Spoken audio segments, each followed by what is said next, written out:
What are the differences between the anti-terrorism bill presented by the government on the 17th of March and the new draft bill? Based on the new gazette, there are no serious changes between the new draft bill and the old one. The definition of the third clause has not undergone any serious change. Only one subsection has been removed. Apart from that, everything else is included in the gazetted bill. A person with the intention of wrongfully or unlawfully compelling the government of Sri Lanka or any other government or any international organization to do or to abstain from doing any act with that intention organizes a protest. And if that protest obstructs a public function or public facility under this act, such a person can be named as a terrorist and detained. මේ පනත යටතේ ත්‍රස්තවාදියෙක් විදියට නම් කළා රඳවා තබා ගැනීමේ හැකියාව තියෙනවා. The legal communities of the stance that these provisions is clearly aimed at suppressing the general public of the country. දැන් මේ මොහොතේ ඒකට තියෙන අවශ්‍යතාවය මොකක්ද?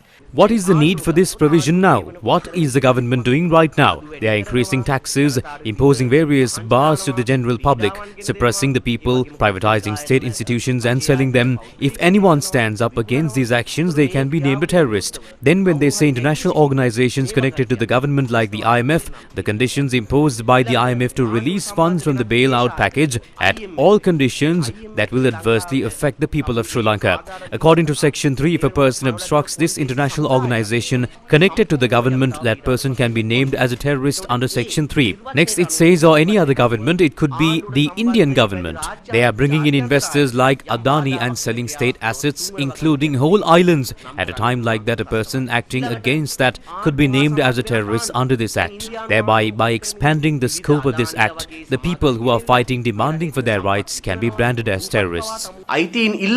අරගල කරන ජනතාව ත්‍රස්තවාදීන් විදිහට නම් කිරීම සඳහා වූ ප්‍රතිපාදන මෙහි අන්තර්ගත කරලා තියෙනවා. Attorney Nuwan Bopake said that sections 10 and 11 is aimed at suppressing the media.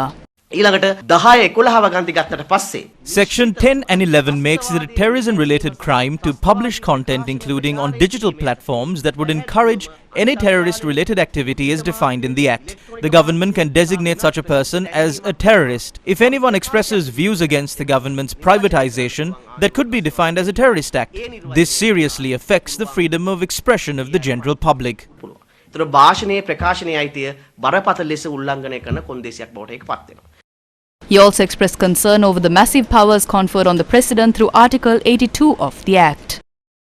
The President can call for a report from the Inspector General of Police and prescribe any organization. The President mentioned names of several political parties in Parliament. He said that they are not allowing him to do his job. The leader of the Inter-University Students' Federation was arrested and detained under the Prevention of Terrorism Act. He scolded the trade unions and also scolded the Human Rights Commission. He also reprimanded the Bar Association. Now, according to this act, the President can ban these organizations arbitrarily.